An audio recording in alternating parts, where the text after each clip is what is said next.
colonização portuguesa no Brasil teve como principais características civilizar, exterminar, explorar, povoar, conquistar e dominar.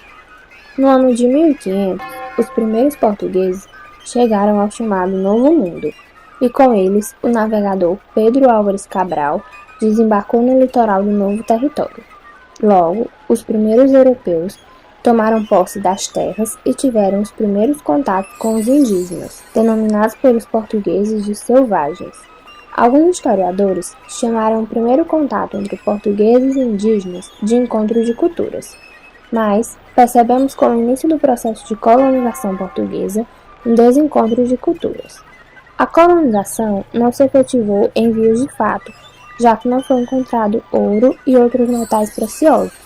Somente em 1530, uma expedição chefiada por Martim Afonso de Souza veio ao Brasil para iniciar o processo de colonização e expulsar povos invasores. Ainda que não se tenha um conhecimento exato quanto ao número de sociedades indígenas existentes no Brasil na época da chegada dos europeus, existe estimativa sobre o número de habitantes nativos naquele tempo, algo em torno de 5 milhões de indivíduos.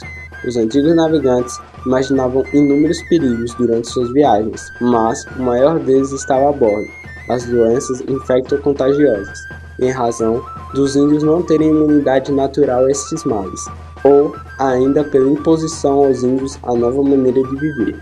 O processo de colonização levou à extinção de muitas sociedades indígenas que viviam no território dominado, seja por meio das guerras, seja por consequência do contágio de doenças trazidas pelos portugueses e ainda pelos escravos vindos da África. Os surtos epidêmicos de doenças como malária, sarampo, febre amarela, disenteria e varíola contou com a enorme habilidade dos jesuítas na observação dos sintomas, na evolução e no tratamento dessas doenças.